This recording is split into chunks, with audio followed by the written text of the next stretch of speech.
और बारिश। आधा हिंदुस्तान बाढ़ के कोहराम से त्राही त्राही कर रहा है। आसमान से बारिश नहीं मानो आफत बरस रही है। नदियां उफान पर हैं और जिंदगी बेबस।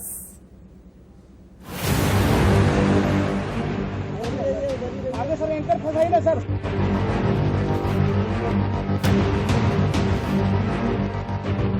बाढ़ और बारिश के बीच ये तस्वीरें डराने वाली हैं, क्योंकि अगले ही पल में क्या होगा कहा नहीं जा सकता। दूर दूर तक पानी ही पानी है और उफान मारते पानी के बीच ये शख्स कैसे पेड़ को पकड़े हुए है।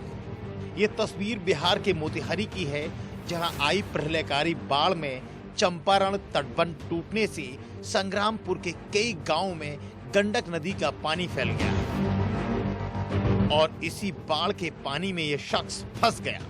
कहते हैं डूबते को अगर तिनके का सहारा मिल जाता है तो उसका जीवन बच जाता है, और ये शख्स भी इसी पेड़ के सहारे अपनी जिंदगी को बचाने की उम्मीद लगाए हुए है कि कोई इसकी मदद के लिए आ जाए। तभी पूर्वी चंपारण के कलेक्टर और एसपी की नजर इस शख्स पर पड़ती है और दोनों ने अपनी जान की परवाह किए बगैर बाढ़ के पानी में डूबे शख्स को खुद रेस्क्यू करने का जिम्मा उठा लिया। जिसके बाद एक बोट में डीएम साहब और एसपी साहब दोनों शख्स को रेस्क्यू करने के लिए सवार हो जाते हैं। उधर वो आदमी पेड़ को पकड़े हुए है, क्योंकि अगर पेड़ छूट गया तो सारी मेहनत बेकार हो जाएगी। पानी का बहाव इतना तेज है कि कभी भी कुछ भी हो सकता है। कैसे दोनों अफसर उस शख्स को बचाने के लिए जी तोड़ मेहनत कर रहे हैं। चलिए आइए।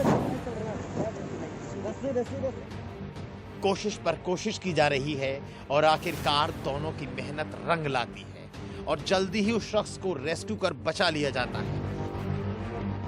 हालांकि इस रेस्क्यू ऑपरेशन के दौरान डीएम और एसपी घायल भी हो जाते हैं, पर डीएम और एसपी ने घायल होते हुए भी उस ग्रामीण को डूबने से बचा दिया। डीएम और एसपी की इस बहादुरी ने इस शख्स को नया जीवन दे दिया।